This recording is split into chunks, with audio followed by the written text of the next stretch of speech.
warning to our viewers. What you're about to watch is a true story. The following program contains content that some viewers may find disturbing. Viewer discretion is strongly advised. January 1st, 2018. As families across Michigan celebrated the fresh start of a new year, champagne glasses still warm from midnight toasts, first responders rushed to a mobile home in Sumter Township. What they discovered inside would haunt them for the rest of their careers. A 4-year-old girl, unresponsive. Her small body covered in burns so severe that her skin had literally melted into the bathtub drain. Her name was Gabby Barrett. The emergency call had come in at 10:43 that morning, delayed by 36 critical minutes after the child had first been found unconscious. By the time help arrived, it was already too late. The responding officers would later struggle to describe what they had witnessed. One detective simply saying, "In 20 years on the force, I've never seen anything like it." The Washita County medical examiner was more direct. After performing the autopsy, he would declare it the worst child death case he had seen in 27 years of practice. A statement that, in the clinical world of forensic pathology, speaks volumes about the suffering this little girl endured. What you're about to watch is a true account of a real crime. This is not simply a story. It happened to a real child named Gabby Barrett, a child who should have been protected by the very people who inflicted unimaginable pain upon her, a child whose short life was defined by a betrayal so profound it's difficult to comprehend. This is her story. Welcome to the Shadow Files crime series. Tonight's case will shake you to your core. Take a moment to hit subscribe, drop a like, and please let us know where you're watching from. And now, we begin. The mid-2010s cast a long shadow over rural Michigan. As the rest of the nation slowly recovered from economic recession, communities like Sumter Township remained caught in its grip. Factory closures, declining populations, and limited opportunities created pockets where hardship wasn't just common, it was expected. Sumter Township sits just 30 miles southwest of Detroit, close enough to be considered part of the metropolitan area, yet worlds apart in many ways. Home to fewer than 10,000 residents, it's a place where neighbors might know your name, but not necessarily what happens behind closed doors. Like many rural communities, Sumter Township features clusters of mobile homes, affordable housing options that offer residents privacy but also isolation. It was in one such community that Gabby Barrett lived and died, in a trailer where the nearest neighbor might hear a child's cry but assume it wasn't their place to intervene. The combination of economic hardship and rural isolation creates perfect conditions for tragedy. When social services are stretched thin and poverty is widespread, vulnerable children can fall through the cracks. In communities where families struggle to survive, paying attention to a neighbor's business becomes a luxury few can afford. 2 years before Gabby's death, in May 2016, police had already encountered troubling signs at the mobile home where she would later die. Responding to a domestic assault call, officers found the residence filthy and full of drugs and weapons. At the time, Gabby wasn't living there. She was staying with her grandmother in another jurisdiction. But this early warning sign would prove tragically prophetic. What authorities couldn't have known then was that this same home would later become the site of unimaginable abuse. Abuse that would escalate, unchecked, until it claimed the life of a 4-year-old girl who had barely begun to live. Gabrielle Renea Barrett entered the world in July 2013. A healthy baby girl born to Candice Diaz and Kyle Barrett. In those early days, there was genuine hope for a normal, loving family life. The family initially lived with Candice's adoptive mother, Cynthia Diaz, creating a home environment with multiple caregivers. Photographs from this period show a smiling, chubby-cheeked infant surrounded by attentive family members. Those who knew Gabby as a toddler described a naturally affectionate child who loved animals and formed easy bonds with others. When she started preschool, teachers noticed her unusual friendliness. She was known for hugging her classmates and forming quick connections with the adults around her. School was her escape from reality, prosecutor Bruce Elzey would later tell the court. She wanted to be connected to something, But the family unit began to fracture when Gabby was just 6 months old. Candice and Kyle's relationship deteriorated, leading to their separation. Kyle Barrett moved out, but maintained he wanted to remain involved in his daughter's life. "I gotta give her a kiss and a hug and say I loved her," Kyle would later tell reporters, describing the last time he saw his daughter in September 2017, just months before her death. Financial struggles complicated Kyle's involvement. Court records revealed he owed over $2,600 in back child support, a situation he attributed to being jobless, homeless, and without money. Despite this, family members maintain he tried to stay connected to Gabby whenever possible. To understand Gabby's fate, one must understand her mother's history. Candice Diaz carried deep trauma from her own childhood. At just 4 years old, the same age Gabby would be when she died, Candice survived a devastating house fire that left her with burns over 50% of her body. Court documents revealed that Candice's grandmother had fled the burning home, leaving the child behind. This abandonment, combined with the physical and emotional scars from the fire, shaped Candice's development.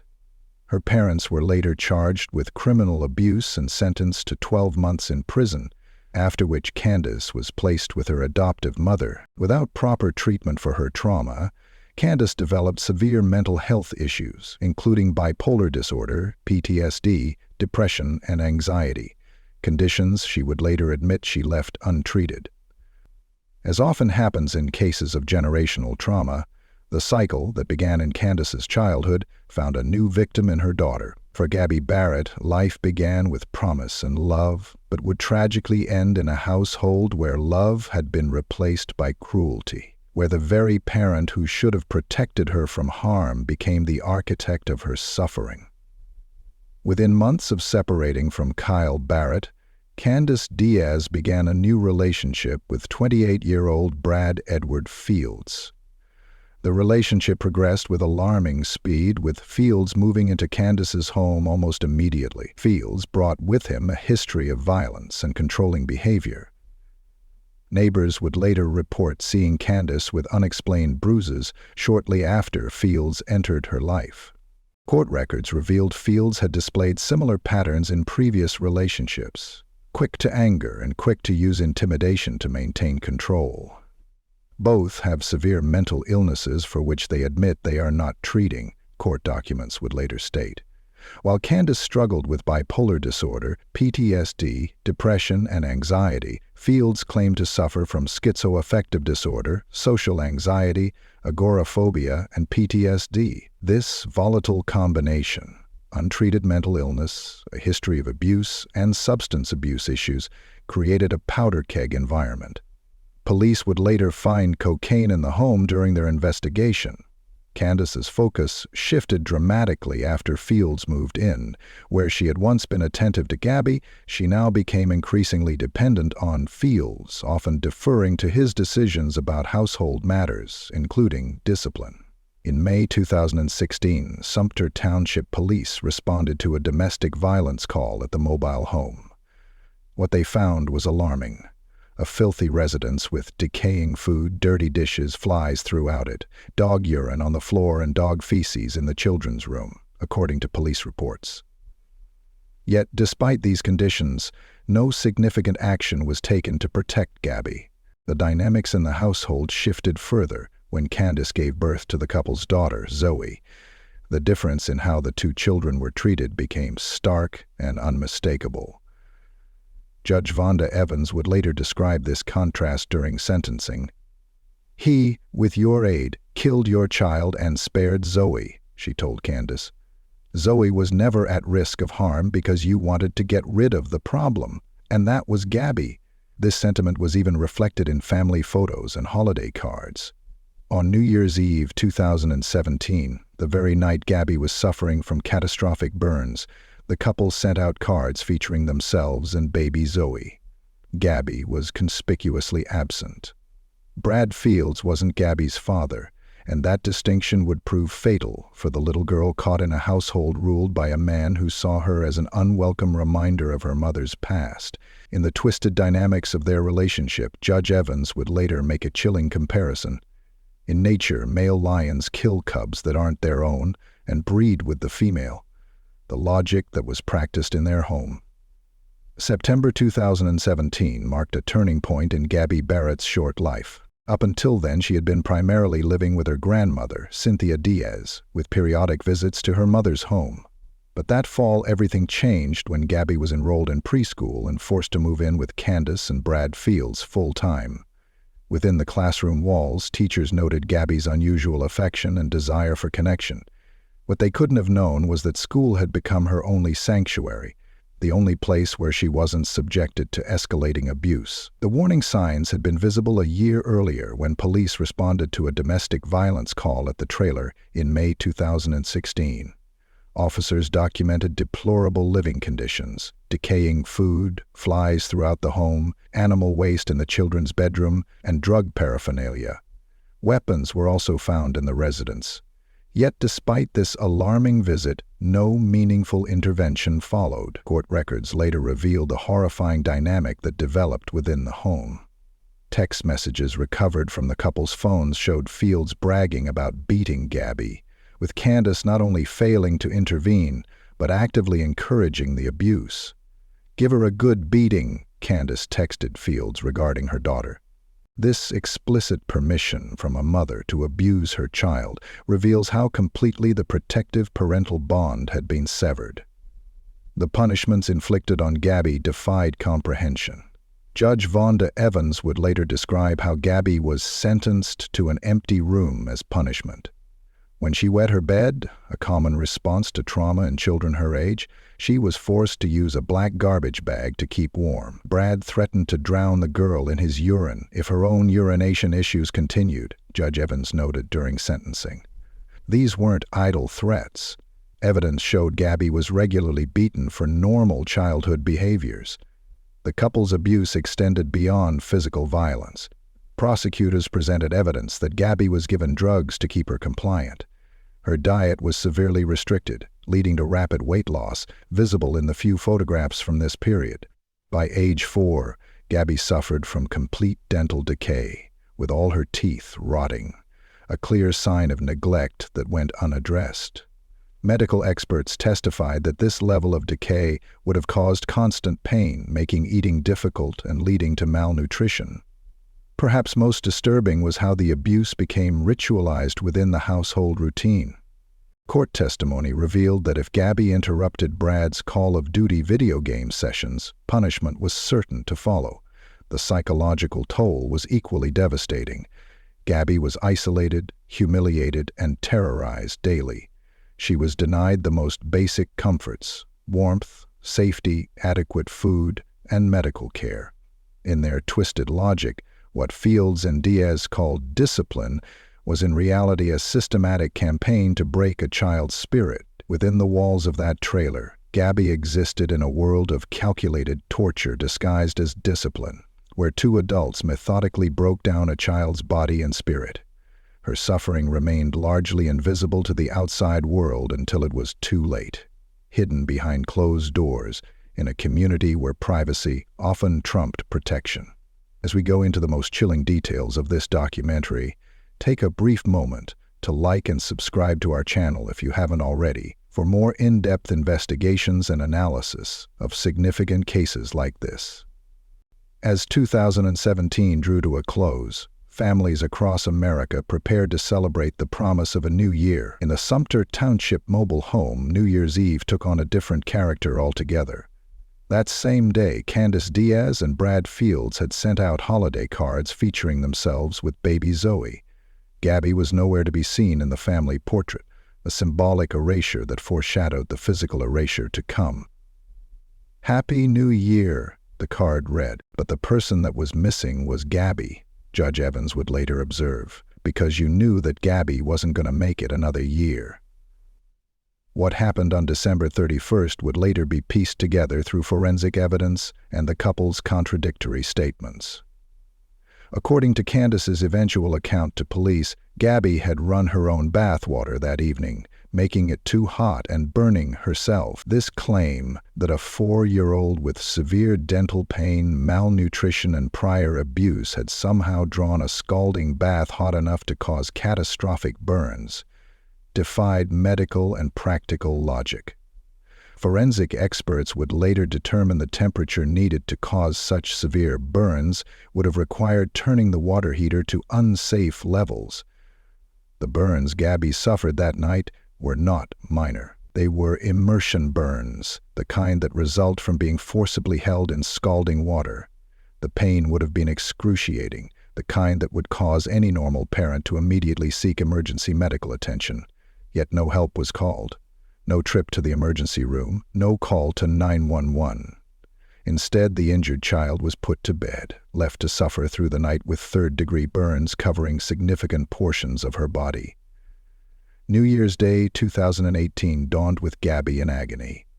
The burns had begun to blister and peel, a painful process that would have made even the slightest movement torturous. Rather than finally seeking medical attention, what happened next defies comprehension. According to court testimony, Candice forced Gabby into another bath that morning. With her skin already damaged and inflamed from the previous day's burns, this second immersion proved catastrophic. The mother claimed she ran Gabby's bath and placed Gabby into the tub after she filled it halfway, court documents stated. The mother then claimed she left Gabby alone in the tub and went to the kitchen to make pancakes. When Candice returned, she claimed to have found Gabby submerged up to her nose and pulled her from the tub as the child began vomiting. Only then did she call for Fields to help. What happened next reveals the couple's true priorities. According to Candice's statement, they noticed problems with Gabby at 10:05 a.m. Yet the 911 call wasn't placed until 10:41 a.m., a 36-minute delay that prosecutors argued demonstrated callous indifference to Gabby's suffering.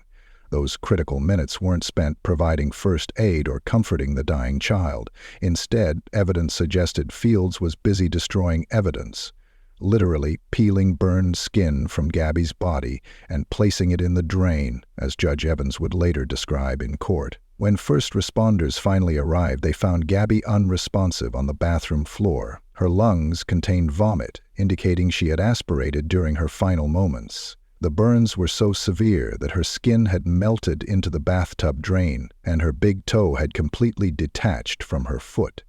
Medical examiners would determine that Gabby died from septic shock, her small body overwhelmed by infection that spread rapidly from her untreated burns to her vital organs. On the first day of 2018, while many families were celebrating fresh starts, Gabby Barrett's short life came to an excruciating end on the bathroom floor of a trailer home.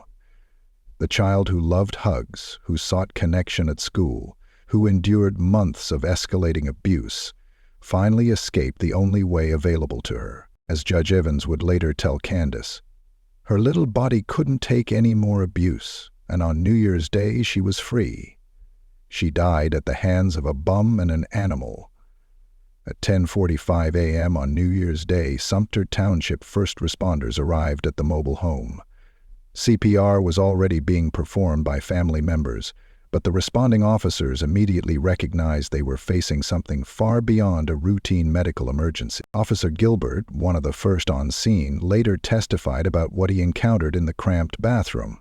Gabby lay on the floor, covered by a towel from the waist down. Her eyes were open and glazed over, showing no signs of life despite CPR attempts. "I noticed scalding and bruising all over her body," the officer recounted in his report. When he asked what had happened, Candice claimed ignorance, saying Gabby had been up all night and she didn't know what Gabby got into. As crime scene technicians processed the bathroom, they made horrifying discoveries that contradicted Candice's story. In the bathtub drain, they found what one detective described as a large amount of melted skin, physical evidence of the extreme temperature Gabby had been subjected to. Gabrielle had burns all over her body and bruising to her entire body, court documents stated. The burns were so severe that her big toe had completely detached from her foot, a detail that shocked even veteran investigators. The Washtenaw County medical examiner's findings painted a picture of prolonged, deliberate torture. Beyond the catastrophic burns, Gabby's body showed evidence of systematic abuse. Bruises in various stages of healing, suggesting repeated beatings over time, signs of malnutrition, and traumatic alopecia, hair that had been forcibly pulled out while she was alive.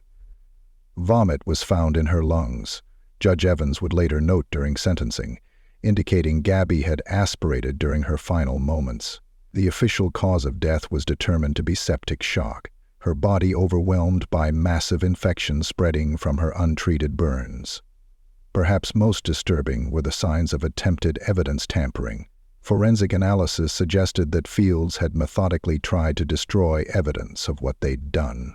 When he went to hide the evidence, Judge Evans stated during sentencing, he peeled burned skin off her body and placed it in a drain. The investigation revealed other signs of neglect and abuse that had been ongoing long before the fatal burns. Medical and dental records showed Gabby had received virtually no health care. Her teeth showed complete decay, a painful condition that would have made eating difficult and caused constant discomfort. Investigators also discovered that the couple had been administering medications to Gabby not to treat her pain, but to keep her compliant and quiet during abuse. Cell phones seized from the home contained text messages between Candice and Fields discussing beating Gabby, confirming that the physical abuse was not only known to both adults, but actively encouraged. What investigators discovered in that bathroom went beyond what even seasoned law enforcement officers were prepared to face. The Washington County medical examiner, with 27 years of forensic experience, would call it the worst child death case he had ever encountered. A statement that speaks volumes about the deliberate cruelty inflicted on a defenseless 4-year-old girl. As detectives pieced together the timeline of Gabby's final hours, one thing became abundantly clear. Her death wasn't a tragic accident, but the culmination of months of escalating torture. Torture that could have been prevented had earlier warning signs been heeded. As investigators processed the horrific crime scene on New Year's Day, they quickly realized that Candice Diaz and Brad Fields were nowhere to be found. The couple had fled, abandoning the trailer and leaving behind the scene of their brutality. Within hours, authorities issued arrest warrants charging both with felony murder, second-degree murder, first-degree child abuse, and torture. The U.S. Marshal Service joined the manhunt, elevating the case to national priority as details of Gabby's suffering began to emerge in the press. "We knew they had a significant head start," U.S. Marshal Deputy Robert Watson later told reporters, "but we also knew they would eventually make mistakes." The first breakthrough came when financial records showed activity on Diaz's debit card, purchases made at gas stations heading southbound on Interstate 75. The couple was clearly making a run for Florida, likely hoping to disappear in a tourist area where strangers wouldn't raise suspicion.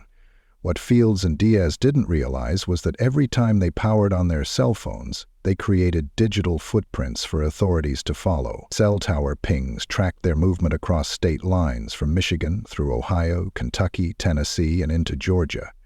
They would periodically turn on their cell phone to use it, Sheriff Dale Malone later explained. This allowed investigators to ping their location. For 8 days, the couple remained on the run, making their way steadily south while the nation's attention focused on their capture. News outlets broadcast their photos nationwide, and tips began flowing into the U.S. Marshals tip line from viewers who recognized the fugitives. On January 9, 2018, their luck finally ran out.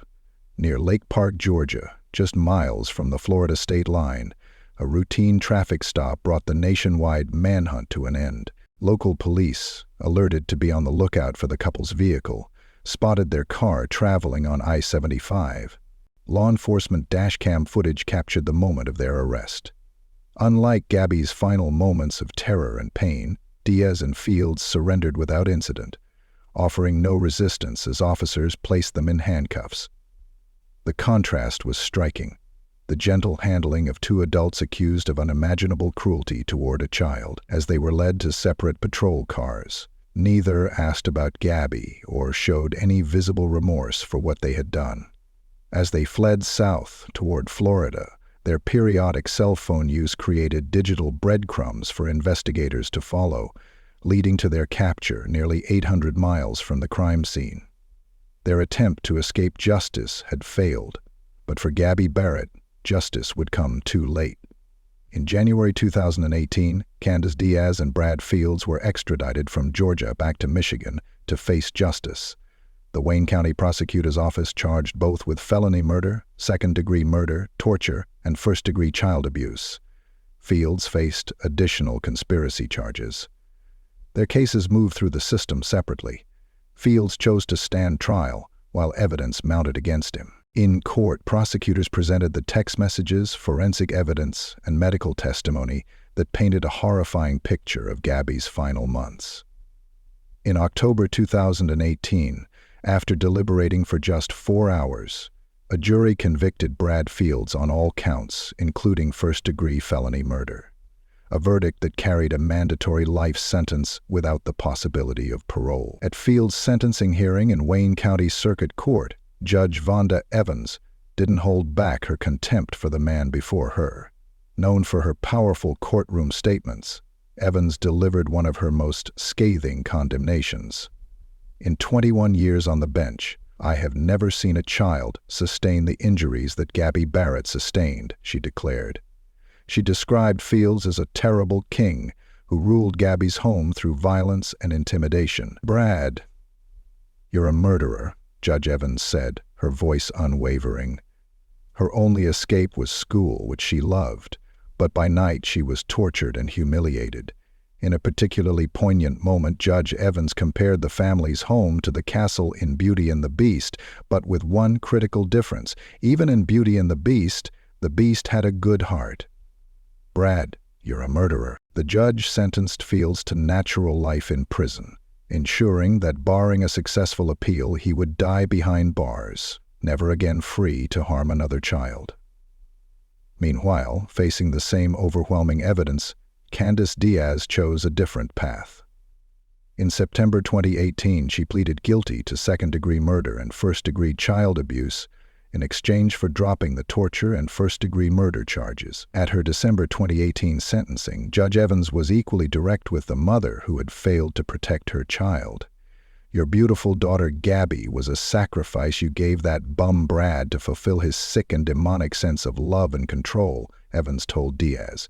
"You and that monster systematically destroyed this beautiful child's spirit, body, but never her soul." Diaz received 30 to 60 years in prison, a sentence that means she will be in her mid-50s before even being eligible for parole consideration. While the justice system delivered its verdict, no punishment could undo what had been done to Gabby Barrett. As one prosecutor noted, "The system can remove dangerous individuals from society, but it cannot heal the wounds inflicted on a child who needed protection but received only cruelty from those meant to love her most."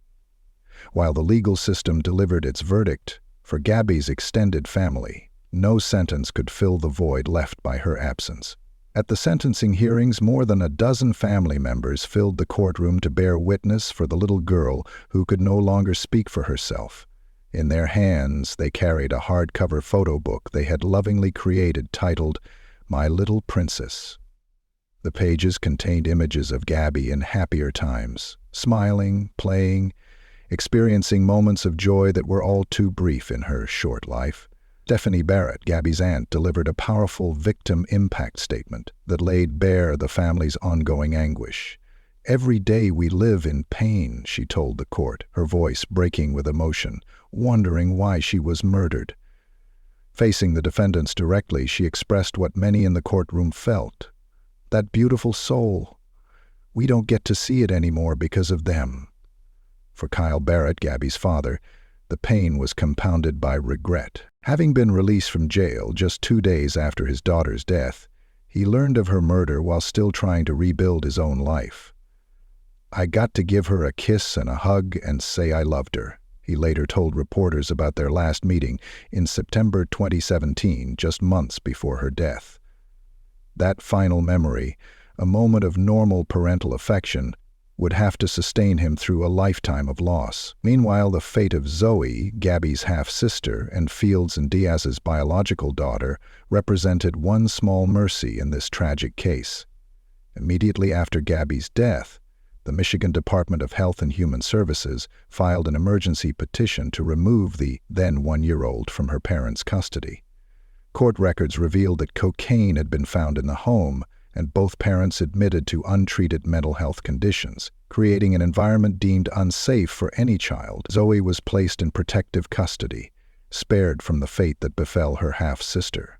In the years following Gabby's death, child welfare advocates in Michigan pointed to her case as evidence of systemic failures.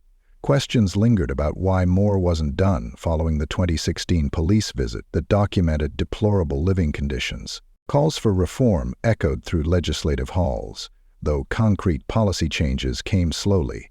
For those who knew and loved Gabby, however, policy reforms came too late.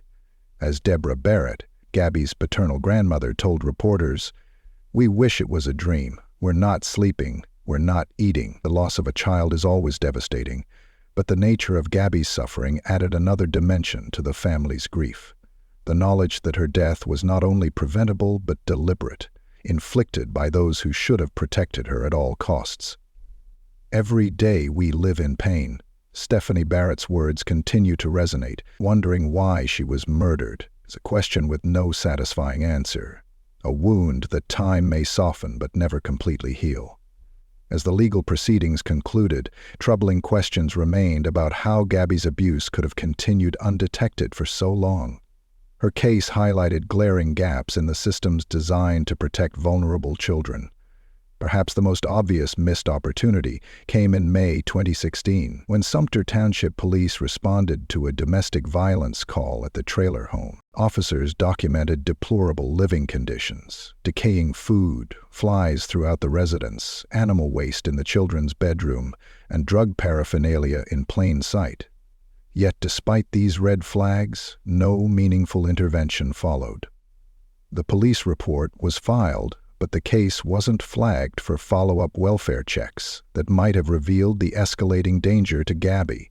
When pressed about whether Child Protective Services had prior involvement with the family, the Michigan Department of Health and Human Services spokesman declined to comment, citing confidentiality laws. These same privacy protections, designed to protect families, sometimes create barriers to public accountability when the system fails. Under the Michigan Child Protection Law, MDHHS is prohibited from releasing case specifics about any CPS case, including whether there is or was a CPS case involving a specific individual, the spokesman stated in an email to reporters. This lack of transparency makes it difficult to identify exactly where the system broke down. Were reports made that went uninvestigated? Were investigations conducted but deemed insufficient for intervention? Without these answers, meaningful reform becomes challenging. Sumter Township Police Chief Eric Luke later revealed that during the 2016 police visit, Gabby wasn't living at the trailer full-time but was staying with her grandmother. This jurisdictional complexity, with Gabby moving between homes, created additional challenges for monitoring her welfare. Experts in child protection point to several systemic issues that Gabby's case tragically illustrates. Rural communities often have fewer resources for child welfare services, with caseworkers covering larger geographic areas and carrying heavier caseloads than their urban counterparts. Additionally, the signs of child abuse, particularly emotional abuse and neglect, can be difficult to detect without regular contact with the child. For a preschooler like Gabby, who wasn't consistently enrolled in school until months before her death, there were few opportunities for outsiders to notice warning signs. Mental health services, which might have addressed the untreated conditions of both Diaz and Fields, remained woefully inadequate in many communities. Without accessible treatment options, those suffering from conditions like PTSD, bipolar disorder, and schizoaffective disorder often go without the help that could prevent dangerous behaviors. Between the isolated mobile home, untreated mental illness, and a system not designed to proactively identify children at risk, Gabby Barrett existed in a perfect storm of vulnerability. Each factor alone might not have been fatal, but together they created gaps through which a 4-year-old girl fell, gaps that ultimately cost her life. As one child welfare expert noted after reviewing the case, The tragedy isn't just what happened to Gabby. It's that we have the knowledge and resources to prevent such cases, but our systems aren't designed to deploy them effectively until it's often too late. In remembering Gabby Barrett, we must see beyond the horrific details of her death to recognize the child she was. A little girl with an extraordinary capacity for affection, despite the cruelty she endured. Teachers described a child who loved to hug her classmates, who formed connections easily, and sought out warmth in a world that offered her so little. This resilience, this ability to remain open-hearted in the face of ongoing abuse, speaks to the remarkable spirit that Candice Diaz and Brad Fields attempted to extinguish. The contrast could not be more stark. A child who gave love freely to others, returning each day to a home where love had been replaced by calculated cruelty. For Gabby, school wasn't just an education. It was a lifeline, the only place where she could experience the normal childhood interactions that should have been her birthright. In the years since her death, Gabby's story has changed how many in her community view the hidden nature of child abuse. Neighbors who might once have hesitated to report concerns are now more willing to make that call. Schools have implemented additional training to help teachers recognize signs of abuse earlier. Gabby Barrett's life was tragically short, but her death forces us to confront uncomfortable truths about child abuse, mental illness, and our responsibility as a society to protect the most vulnerable among us. For Gabby, school was her only safe haven, a place where she could hug her classmates and experience the normal childhood that was denied to her at home. In the words of Judge Evans, on New Year's Day, she was free. While we might wish for a different kind of freedom for Gabby, a life of safety, love, and opportunity, we can honor her memory by strengthening the systems that failed her and by recognizing that child protection is a responsibility we all share. Behind the doors of ordinary homes, in communities just like yours, children may be suffering in silence. Gabby's story reminds us that sometimes the most important thing we can do is simply pay attention and have the courage to act when something doesn't seem right. If you enjoyed this content, join our community by subscribing and turning on notifications. Every subscriber makes it possible for us to keep creating content we're passionate about sharing with you.